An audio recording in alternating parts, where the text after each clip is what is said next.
All right, let's talk about something that feels straight out of science fiction, but is very much real. Wearable robots. We're going to dive into how these incredible devices are giving us a helping hand, quite literally, and augmenting what our bodies can do. So, here's what we've got on tap. We'll kick things off with why we even need this stuff. Then we'll get into what exactly an exoskeleton is, how it works its magic, and where you can find them out in the real world. After that, we'll look at how we know if they're any good, and wrap up by peeking into the future of these wearable robots. So let's start with the big question. Why? Why do we even need exoskeletons? Well, it really boils down to the fact that our bodies, as amazing as they are, have their limits. I mean, think about it. Our bodies can only take so much, right? Whether it's the daily grind of a physically demanding job or the tough, long road back from a serious injury, these are very real challenges we all face. And they aren't just personal struggles. They have a huge impact on everyone. And get this, nearly 2/3 of employees in the EU are lifting or moving heavy stuff on the job. That's a massive number.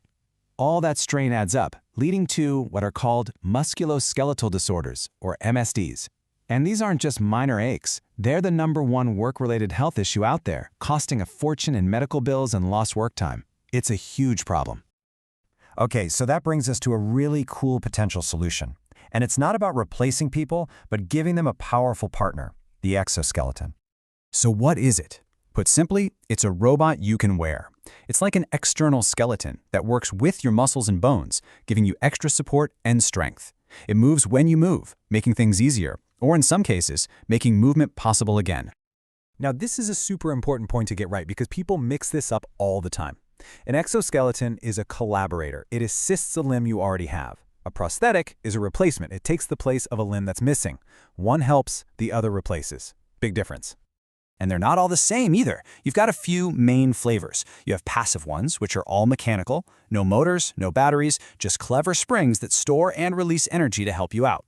Then you've got the active ones. These are the real-deal powered robots with motors and hydraulics. And then there's this new, really cool category, soft exosuits. They look more like futuristic clothes and use lightweight cables to give you a boost without all the bulk. Okay, so for the powered ones, how in the world do they know what you're trying to do? How does it know when to help? This is where things get really fascinating. It's like a dance between human and machine. It all boils down to this super fast 3-step loop. Sense, decide, act. It's constantly happening hundreds of times a second. The suit senses what you want to do, its little brain decides how to help, and then, boom, the motors act to give you that support, all in the blink of an eye. So for that sense part, the Exo has these electronic nerves. You've got EMG sensors that you stick on your skin, and they literally listen to the tiny electrical signals your brain sends to your muscles. It's like the robot is reading your mind, knowing you're about to move before you even do. And then you have IMUs. Those are the same little motion sensors in your phone that track exactly where your arm or leg is and how it's moving. All right, next up is decide. The Exo's little computer brain takes all that sensor data and figures out what to do. And the main goal here is something called impedance control. That's a fancy way of saying it's not just about being a powerful, rigid robot. It's about being a good dance partner, knowing when to lead, when to follow, and making the whole thing feel natural and smooth, not like you're fighting with a machine. So, that's the how. Now, let's talk about the where. Where are we actually seeing these things making a difference in the world? Right now, it's really two major fields. First, in industry. Think factories, construction sites, warehouses. Here, they're kind of like super-powered safety gear, protecting workers' bodies from all that strain. And then you have rehabilitation, where they're becoming these incredible partners in helping people learn to walk again or use their arms after a stroke or a major injury. And in those industrial settings, it's not just about making the day a little easier. This quote really hits the nail on the head. The big goal is to cut down on those workplace injuries. That has a massive ripple effect. It's great for the workers' health, obviously, but it also saves companies a ton of money. It's a win-win. And in the clinic, oh, this is a game changer. The technology is smart enough to provide what's called assistance as needed. That means if you can do 70% of a movement on your own, the robot only provides the other 30%. This is huge for helping the brain relearn and build new pathways.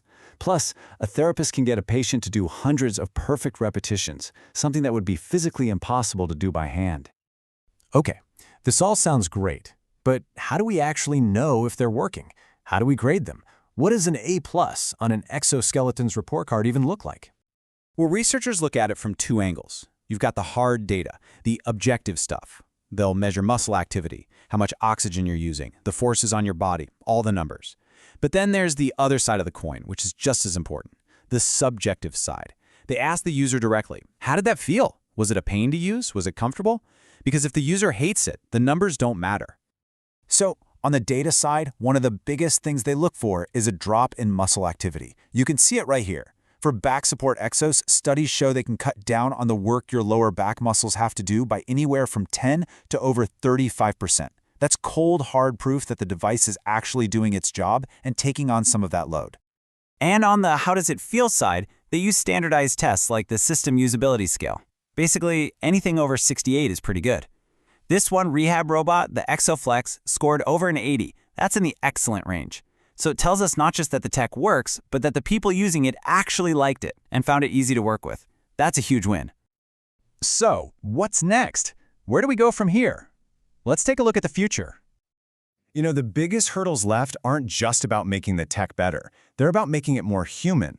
I mean, you can have the most advanced robot in the world, but if it's too heavy, or it gets hot, or it digs into your shoulders, nobody's going to want to wear it. It's got to be comfy, it's got to be practical, and it can't get in the way of everything else you need to do. And this quote really sums it up. For exoskeletons to become truly mainstream, especially in the workplace, companies need to see the proof. They need clear evidence that these things are effective. That means we need more big studies out in the real world showing that they really do prevent injuries and are worth the investment.